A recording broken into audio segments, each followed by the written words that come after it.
engaged by asking questions and things like that. If you guys could try to stay focused as well, that'd be great.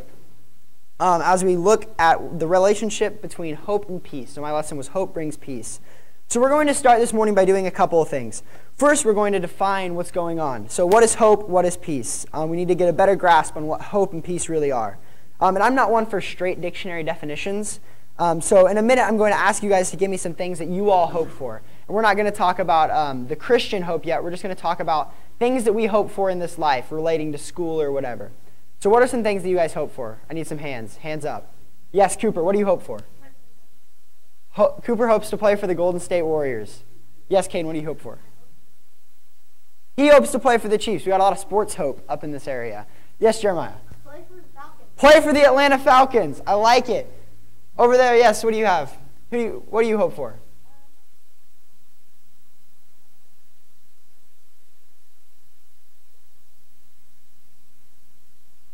Yes?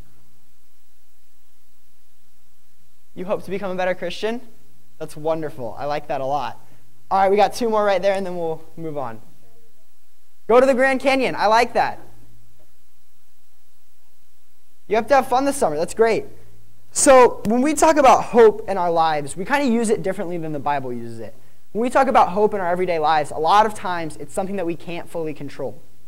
However, when we have this hope in a Christian sense, it's actually, our biblical hope is something that we can control. We can control whether we go to heaven or not. It's all in our control. We may not necessarily deserve it. We don't deserve the salvation that we receive, but we can control it. God's given us the tools to get to heaven, as referenced in Revelation chapter 2, verse 10. If you would turn there.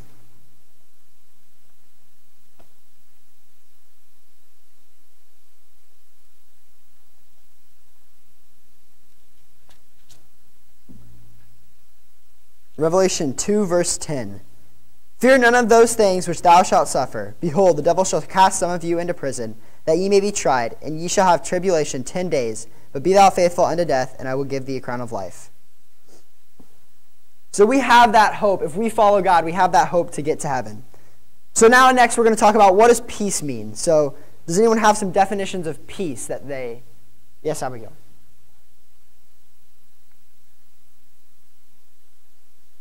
Okay, that's fine. Yes, Howard. Inner comfort. Inner comfort. I like that one a lot, actually. Yes, Jeremiah.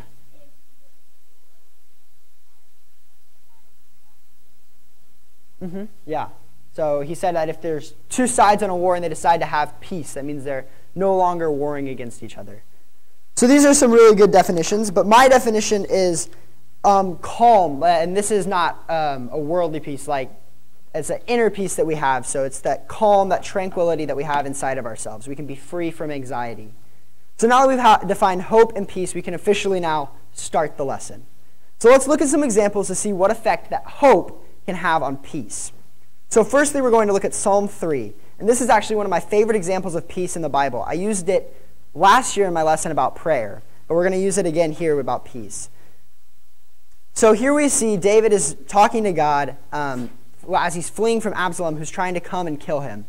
And David probably knows that if he dies, if David were to be killed in this situation, it would actually put the entire nation of Israel into complete anarchy.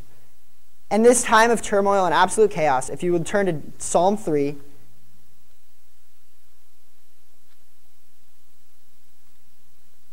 Psalm 3. Lord, how are they increased that trouble me? Many are they that rise up against me. Many there be which say of my soul, there is no help for him in God. Selah. But thou, O Lord, art a shield for me, my glory, and the lifter up of mine head. I cried unto the Lord with my voice, and he heard me out of his holy hill. Selah. I laid me down and slept. I awaked, for the Lord sustained me. I will not be afraid of 10,000s of people that have set themselves against me round about. Arise, O Lord, save me, O my God, for thou hast smitten all mine enemies upon the cheekbone. Thou hast broken the teeth of the ungodly. Salvation belongeth to the Lord. Thy blessing is upon thy people. Selah. So David had the hope that God was going to protect him. And this isn't necessarily the hope that we have today. Our hope is more based on heaven. But he has this hope that God is going to protect him. And this allowed him to have the peace that when he laid down at night, he could actually sleep, even though there were people that were going to try and kill him. So we can actually relate this to ourselves. So as we lay down at night, how many of us can lay there and be at complete peace with our situation in our lives? If we have this hope of heaven, we can just lay down and we can be at peace. We have no matter what happens, if Christ comes back that night, we are ready and we are ready to be offered. So we can have this same peace that David has, and we can go to sleep at night knowing that we have this peace. So another peace that we have is in our everyday lives. So we all face many everyday struggles in life. Many times that we get stressed about things at school or with friends or whatever it be. We can worry about things in everyday life that may not really matter in the long run. But when we see these problems around us, we get this anxious feeling. We can get upset over these problems if we can let them overcome us. However, we as Christians have a different power to control these anxieties because we have hope of heaven. These anxieties mean nothing in the long run if you really think about it.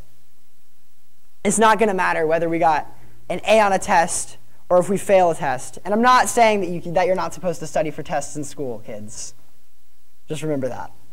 But these things, if we think about it, don't really matter to us.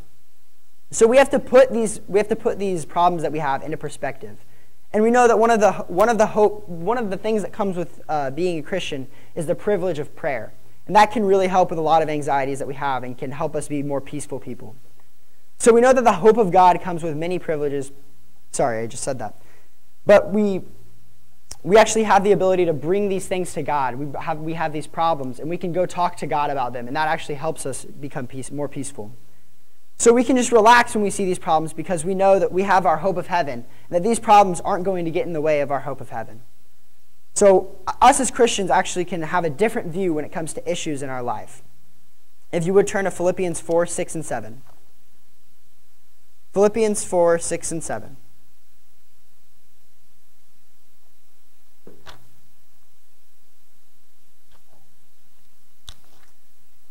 Philippians 4, verse 6 and 7 say, "Be careful for nothing, but in everything, by prayer and supplication with thanksgiving, let your requests be made known unto God. And the peace of God, which passeth all understanding, shall keep your hearts and minds through Jesus Christ." So when we look at Philippians, we see that God points out a direct correlation between prayer and peace. And I assure you, this is not an accident. This peace that is brought about by our prayer can help our mind and our heart stay focused on Jesus as we go throughout life. And that way, we can stay focused as we continue in prayer and as we go toward heaven. So this is a little illustration that I heard. I don't know if you all have ever seen or been in a hurricane. I hope not. I have been fortunate enough to watch some very realistic documentaries on sharknadoes with my good friend Trevor Hall. However, I've never seen a hurricane in the flesh. But I do know one thing about hurricanes, and this is actually what I've illustrated over here. So now you all know what it is. It's supposed to be a hurricane. My lovely illustration of a hurricane. So hurricanes have this thing in the middle called the eye. So this is the eye of the hurricane. And when you're on land and there's a hurricane, the eye is completely calm. And I actually have a picture of what the eye of a hurricane looks like. So this is in a hurricane, and you see right there, that's the eye. And you can actually see there's no clouds where the eye is. So there's actually, like when you're in the eye of a storm in the hurricane, there's very little rain and there's very little cloud coverage from what I've read about them. So it's almost like there's nothing going on. However, when you look around, you can see that things around you with a hurricane are going very, very bad. But that's kind of like how we are as Christians. In life, we have that same serenity as the eye of the storm. Everything is swirling around us and going wrong, and there's so many anxieties that other people are facing, but we have that hope, and we are in the eye of the storm. And Paul was a wonderful example of seeking peace in these tough times. He was one of the perfect examples of looking as he was in the eye of the storm. So we're not going to read it right now, but if you would look in 2 Corinthians 11, 25 and 26, talking about some of the things he faced. And then he continued to fight the Christian fight. And then there's a couple of examples of the peace that he has from his life that relate to his hope. You would turn to 2 Timothy chapter 1, verse 12. 2 Timothy 1, verse 12.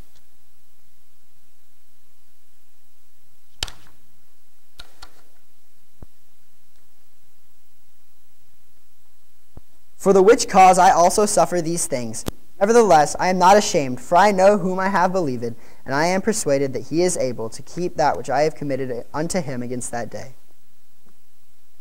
And then another example, if you would turn to 2 Timothy, just a couple pages over, 2 Timothy 4, 6 through 8. At 2 Timothy 4, verse 6 through 8. For I am now ready to be offered, and the time of my departure is at hand. I have fought a good fight, and I have finished my course. I have kept the faith. Henceforth there is laid up for me a crown of righteousness, which the Lord, the righteous judge, shall give me at that day. And not to me only, but unto all them that love his appearing. So we're going to go back through these verses and look at them pretty much phrase by phrase almost. So looking back to 2 Timothy 1 through 12. Paul starts in 2 Timothy 1 verse 12 by saying that he is not ashamed to follow God. And then he goes on to explain why. So Paul is not embarrassed of following the gospel, or he's not worried about following the gospel, because he says that he knows that he's believed God, and he knows that he has that hope that God is going to save him. And so our hope is grounded in this confident belief that God is going to save us. And Paul has that strong faith that is rooted in God. So next we can look at 2 Timothy 4, 6 through 8. And you can look at that. 2 Timothy 4, 6 through 8. And we see that Paul, he starts this with, "For I am ready to be offered. The time of my departure is at hand." This is the ultimate peace that we can have. Paul here, he knows that this time of his departure is referencing his death. So he knows that eventually, very soon, he's going to die. Yet he is still completely at peace with this situation because he knows that God is going to save him. So this begs the question, why? Why could Paul look at his life and be completely content, and know that he was about to die, and still be so at peace with this situation? It's almost like Paul knew that we were going to be asking why, because he answers it directly after. He says that he knows that he will be saved because he has fought a good fight, and he has finished his course. He has kept the faith, and now there is laid up for him a crown of righteousness. So Paul has lived this Christian life, and now he can say with confidence that he is ready to be offered to God because he has that hope and his confident belief that God's going to reward him when he dies. So this kind of peace that Paul has is what we should strive for when we're having tough situations in our lives.